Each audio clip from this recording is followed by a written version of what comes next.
في أوائل التسعينات كان بنك بيرينجس أحد أقدم وأعرق البنوك البريطانية وعمره أكتر من 230 سنة. هو نفس البنك اللي موت صفقات الإمبراطورية البريطانية ومشاريع ضخمة في آسيا، وكان بينظر إليه كرمز للثقة والانضباط المالي البريطاني. وفي نفس الوقت كانت سنغافورة أصبحت مركز مالي عالميا صاعدا، وافتتحت بورصتها الدولية للعقود المستقبلية، واللي جذبت المتداولين من كل أنحاء العالم. في عام 1992 أرسل البنك شاب اسمه نيك ليسون إلى مكتب سنغافورة. كان عمره وقتها 25 سنة بس، لكنه أظهر مهارة كبيرة في التداول وسرعة في تحقيق الأرباح. وفي أول سنة جلب للبنك أرباح ضخمة، وخلت الإدارة في لندن تعتبره الورقة الرابحة والعبقري اللي ما بيخطئش. في 17 يوليو 1992 داخل قاعة التداول في بورصة سنغافورة الدولية حصل خطأ في تنفيذ صفقة. كان المفروض البنك يشتري 20 عقد من عقود مؤشر نيكاي 225، لكن الموظف تحت إدارة نيك ليسون باع 20 عقد بدل الشراء.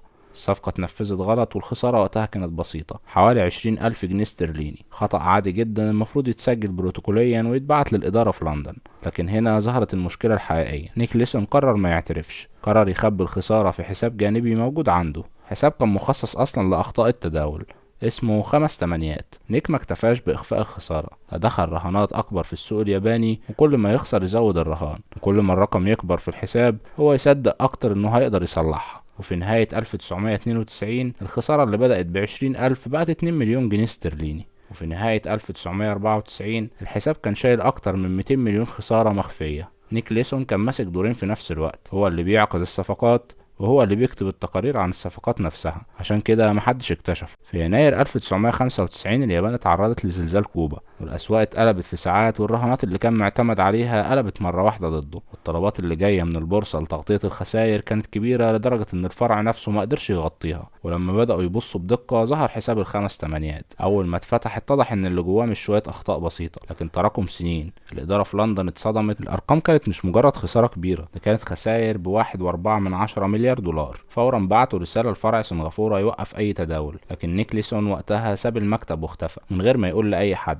سافر من سنغافورة لآسيا وبعدها إلى أوروبا. وفي مارس 1995 تم ضبطه في مطار فرانكفورت في ألمانيا بعد وصوله على طائرة من آسيا. قامت السلطات الألمانية باعتقاله، وبعدها تم ترحيله إلى سنغافورة لمحاكمته. في سنغافورة واجه تهم تتعلق بإخفاء الخسائر والتلاعب المالي، واتحكم عليه بالسجن لمدة 6 سنوات ونص، وبعدها أفرج عنه مبكرا لأسباب صحية. أما البنك نفسه اللي كان واحد من أقدم البنوك البريطانية اتباع لشركة ING الهولندية مقابل جنيه استرليني واحد.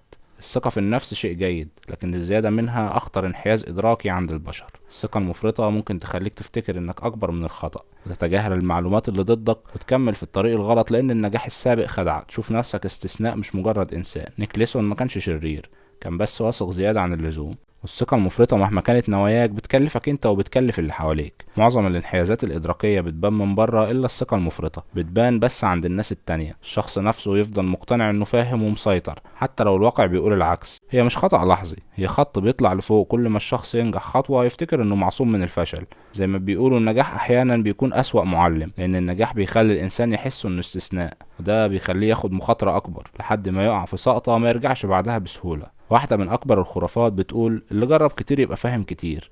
لا، اللي جرب كتير ممكن يكون متعود مش فاهم، وممكن يكون نجا من مخاطر كتير بالصدفة مش بالمهارة، وده بيخليه يكرر نفس الأخطاء لحد ما يجي اليوم اللي الحظ ما يقفش معاه. لو عجبك الفيديو ما تنساش تدوس لايك وتشترك في القناة وتفعل زر الجرس عشان يوصلك كل جديد.